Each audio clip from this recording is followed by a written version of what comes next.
Kami dari kelompok 3 akan mempresentasikan materi dengan judul Beriman kepada Allah, dalil-dalil beriman kepada Allah serta sifat wajib beriman, sifat wajib Allah. Di sini sebelum masuk ke materi, perkenalkan dulu, nama saya Nur Afida, NIM 203240039 dan rekan-rekan saya Najwa Izzatul A'la dengan NIM 20 dan saya Tanda Awal Fitriana Siasari dengan NIM 203240160. A. Ketuhanan Allah Subhanahu wa Ta'ala. Allah Maha Mengetahui melalui hakikatnya, bukan melalui atribut-atribut terpisah seperti pengetahuan, kekuasaan, dan kehidupannya. Keyakinan akan keesaan Allah Subhanahu wa Ta'ala merupakan inti ajaran Islam yang menjadi fondasi utama dalam kehidupan umat Muslim. Pembahasan tentang sifat, nama, dan perbuatan Allah sebagai Zat yang Maha Esa dan kekal tidak hanya penting dalam dimensi teologis, tetapi juga memberikan pengaruh besar terhadap perilaku dan pandangan hidup seorang muslim. B. Iman kepada Allah. Iman kepada Allah merupakan rukun iman yang pertama. Iman merupakan kepercayaan yang berkenan dalam agama, keyakinan, dan kepercayaan kepada Allah, Nabi, kitab, dan sebagainya. Iman diyakini dalam hati, yaitu dengan mempercayai dan meyakini dengan sepenuh hati adanya alam semesta dan segala isinya. Iman terhadap keberadaan Allah Subhanahu wa Ta'ala adalah fondasi dari semua unsur keyakinan yang ada. Dari sanalah muncul berbagai macam keyakinan dan yang harus diyakini dan dimengerti dan diterima akal untuk kemudian dipercaya dengan sepenuh hati. Iman memiliki beberapa sifat diantaranya sebagai berikut. Yang pertama, iman itu bersifat abstrak. Dengan pengertian manusia tidak dapat mengetahui dan mengukur kadar keimanan orang lain. Iman bersifat abstrak karena iman ada dalam hati dan isi hati tidak ada yang tahu kecuali Allah dan orang tersebut. Kedua, iman bersifat fluktuatif, artinya naik turun, bertambah dan berkurang, bertambah karena melaksanakan ketaatan dan berkurang karena melakukan kemaksiatan. Yang ketiga adalah iman itu bertingkat-tingkat, artinya tingkat dan kadar keimanan dalam hati orang yang beriman itu berbeda dan tidak sama. Ada yang kuat, ada yang sedang, ada yang lemah imannya. Di antara hal-hal yang harus dilakukan untuk memelihara, memupuk keimanan adalah mendeburi ayat-ayat Al-Quran, mentakafuri ciptaan-ciptaan Allah, berzikir, berdoa kepada Allah agar diberi anugerah iman yang kuat dan senantiasa mengamalkan ajaran-ajaran agama dengan kekonsistenan. Dalam sebuah hadis Nabi bersabda, "Perbaharunilah imanmu." Lalu para sahabat bertanya kepada Rasul, "Bagaimana kami memperbarui iman kami?" Beliau menjawab, "Perbanyaklah menyebut kalimat la ilaha illallah." Baik, di sini saya akan menjelaskan tentang dalil-dalil beriman kepada Allah Subhanahu wa Ta'ala. Dalil adalah keterangan yang dijadikan bukti atau ulasan suatu kebenaran, terutama berdasarkan ayat Al-Quran. Sedangkan menurut istilah, dalil adalah bukti yang dapat dijadikan sebagai petunjuk untuk menyatakan sesuatu itu benar atau salah. Dalil dibagi menjadi dua, yaitu dalil murni akli dan dalil sam'i nakli. Yang pertama, dalil nakli. Menurut istilah, dalil nakli adalah bukti-bukti atau ulasan tentang kebenaran atau ketidakbenaran berdasarkan Al-Quran dan hadis.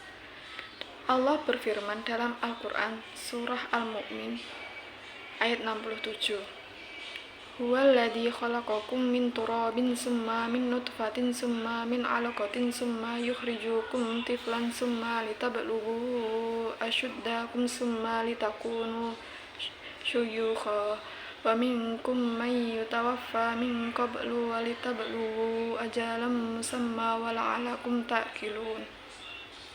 Yang kedua, contoh dalil nakli yaitu surah An-Nahl ayat 14. Bismillahirrahmanirrahim. Wa huwallazi sakharal bahra lita'kulu minhu lahman tariyan wa tastakhriju minhu hilyah talbasunah wa taral fulka mawakhira fihi walitabtaghu min fadlihi wa la'allakum tashkurun. Selanjutnya, dalil akli. Sekalipun secara fitrah manusia bisa mengakui adanya Tuhan dan dengan akal pikiran bisa membuktikannya, namun manusia tetap memerlukan dalil nakli, Al-Quran dan As-Sunnah yang membimbing manusia mengenal Tuhan yang sebenarnya Allah Subhanahu wa Ta'ala. Allah Subhanahu wa Ta'ala adalah Al-Awwal, artinya tidak ada permulaan bagi wujudnya, dan juga Al-Akhir, artinya tidak ada akhir dari wujudnya. Allah berfirman dalam surah Al-Hadid ayat 3, Bismillahirrahmanirrahim. Wal awwal wal akhir wal dhahir wal batinu wa huwa bikulli syai'in alim. Dan artinya, dialah yang awal dan yang akhir, yang dhahir dan batin, dan dia maha mengetahui segala sesuatu. Yang B, tidak ada satupun yang menyerupainya. Allah berfirman dalam Al-Syurah ayat 11, Bismillahirrahmanirrahim. Fatirus samawati wal ard, ja'ala lakum min anfusikum azwajan wa minal an'ami izwaja. Yad'ukum fih, laisa kamislihi syai' wa huwas sami'ul basir. Allah pencipta langit dan bumi. Dia menjadikan bagimu pasangan-pasangan dari sejenismu sendiri dan menjadikan pula dari jenis hewan ternak pasangan-pasangannya. Dia menjadikanmu berkembang biak dengan jalan itu. Tidak ada sesuatu pun yang serupa dengannya. Dia maha mendengar lagi maha melihat. Yang C, Allah Maha Esa. Allah berfirman dalam surah Al-Ikhlas ayat 1, Qul huwallahu ahad. Artinya, katakanlah dialah Allah yang Maha Esa. Yang D, Allah Subhanahu wa Ta'ala mempunyai al-asma wal sifat yang disebutkannya untuk dirinya dalam Al-Quran, serta semua nama dari sifat yang dituturkan untuknya oleh Rasul Allah dalam sunnahnya seperti Ar-Rahman, Ar-Rahim, Al-Alim, Al-Aziz, As-Sami, Al-Bashir, dan lain-lain. Baik, di sini saya akan menjelaskan tentang sifat-sifat wajib bagi Allah. Allah adalah Sang Khalik, zat yang memiliki sifat dan tidak mungkin sama dengan sifat-sifat yang dimiliki oleh makhluknya. Sifat wajib bagi Allah ialah sifat-sifat yang pasti dimiliki oleh Allah sebagai pencipta alam seisinya. Sifat Allah ada 4, yaitu 1. Sifat nafsiyah. Sifat nafsiyah adalah sifat yang berhubungan dengan zat Allah. Sifat nafsiyah adalah sifat wujud Allah. Sifat wujud Allah adalah sifat yang mutlak, ada dan tidak bisa dipisahkan dari zat Allah. Sifat wujud ini di dalam Al-Quran, Allahul ladzi khalaqas samawati wal arda wa ma bainahuma fi shiddatin ayyamin summa stawa 'ala 'arsy ma lakum ma dunihi min wali wala syafi'i afala tatadhakkarun. Yang artinya Allah yang menciptakan langit dan bumi dan apa yang ada di antara keduanya dalam 6 masa. Kemudian dia bersemayam di atas ars. Bagimu tidak ada seorang pun penolong maupun pemberi syafaat selain dia. Maka apakah kamu tidak memperhatikan? Quran Surat As-Sajdah ayat 4. Kedua, sifat salsabilah. Sifat salsabilah adalah sifat yang menolak segala sifat-sifat yang tidak layak dan patut bagi Allah, sebab Allah maha sempurna dan tidak memiliki kekurangan. Sifat salsabilah ini ada 5, yaitu pertama, kodam. Kodam artinya terdahulu atau tidak ada permulaannya. Yang kedua adalah bako. Bako artinya kekal. Yang ketiga adalah mukhalafah lihawadisi. Mukhalafah lihawadisi artinya berbeda dengan makhluk ciptaannya. Yang keempat, qiyamuhu binafsihi. Qiyamuhu binafsihi artinya bahwa Allah berdiri dengan dirinya sendiri. Yang kelima, wahdaniyah. Wahdaniyah artinya esa.